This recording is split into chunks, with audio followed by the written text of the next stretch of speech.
Hello everyone, my name is Fat Nguyen, and today I will demonstrate to you one typical type of fundamental trigonometric identities, which is also known as Pythagorean identity. For an in-depth understanding of this topic, we will look at the definitions and do some examples based on those informations. To define Pythagorean trigonometric identity, it is one of the basic relations between the sine and cosine functions. And there are three of them. The first one is sine squared plus cosine squared is equal to 1. The second one is 1 plus tangent squared is equal to secant squared. And the third one is 1 plus cotangent squared is equal to cosecant squared. Significantly, you need to remember that tangent is sine over cosine, cotangent is cosine over sine, secant is 1 over cosine, and cosecant is 1 over sine. If you did not get that, those are called reciprocal identities of trig functions, and make sure to review them. Before heading to the examples, in which we will rewrite trigonometric expressions by using the knowledge mentioned above, let us go over some simple guidelines for this type of problems quickly. The first rule is that you do not want to convert things into many different terms or trig functions, because our main goal is to make the trig expressions to become as simplest as possible.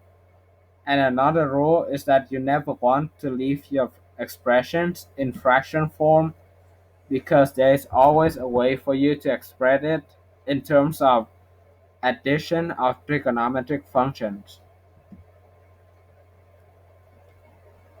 With all of the information prepared, we are ready to apply them on to some practices.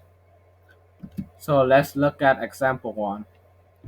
Cosine squared x multiplied by cosecant x minus cosecant x. The first step we want to do is to factor out cosecant x, so that we have cosecant x multiplied by cosine squared x minus 1. At this point, if we look at the first equation in Pythagorean identity, which is sine square x plus cosine square x equal to 1, we know that if we subtract sine square x and subtract 1 to both sides, it would give us cosine square x minus 1 equal to negative sine square x. Therefore, we can substitute negative sine square x into the cosine square x minus 1 in our example. So we have cosecant x multiplied by negative sine square x.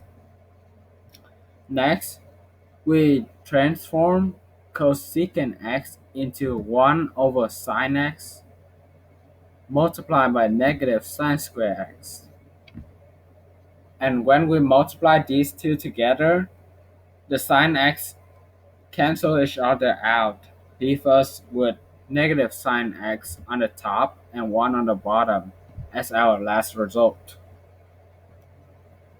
Let's look at another example.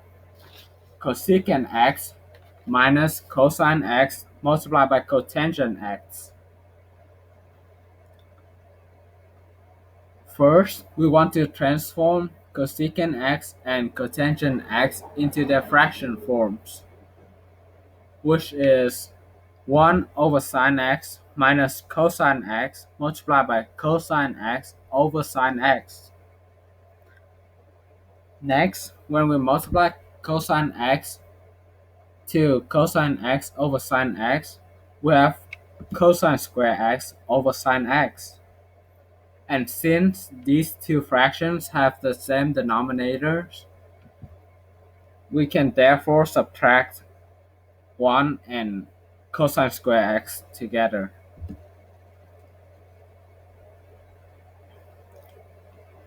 Next, we want to look back at the first equation of in Pythagorean identities again, which is sine square x plus cosine square x equal to 1. So now we can see that if we subtract cosine square x to both sides, it would leave us with sine square x equal to 1 minus cosine square x. Then we can therefore substitute sine square x into 1 minus cosine square x in our example. By doing that, we have sine square x over sine x. And the last step we have to do is to simplify this fraction, which is equal to sine x as the last result. Let's look at another example. Cosine square x multiplied by secant square x minus 1. So to simplify secant square x minus 1, we want to look at another equation in the Pythagorean identities, which is 1 plus tangent square x equal to secant square x. In this equation, if we minus 1 to both sides of the equation, we would have tangent square x equal to secant square x minus 1.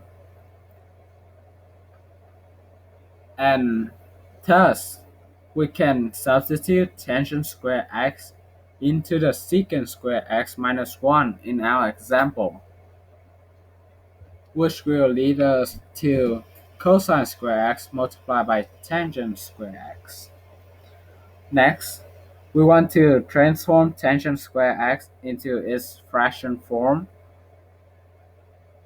and it is sine square x over cosine square x. The last step we have to do is multiply these two together. And when we multiply these two together, the cosine square x cancel each other out, leaving us with sine square x as the last result of this example. And that also concludes my lesson on Pythagorean identity. If you have any question, please email me. Otherwise, thank you for listening and have a good day.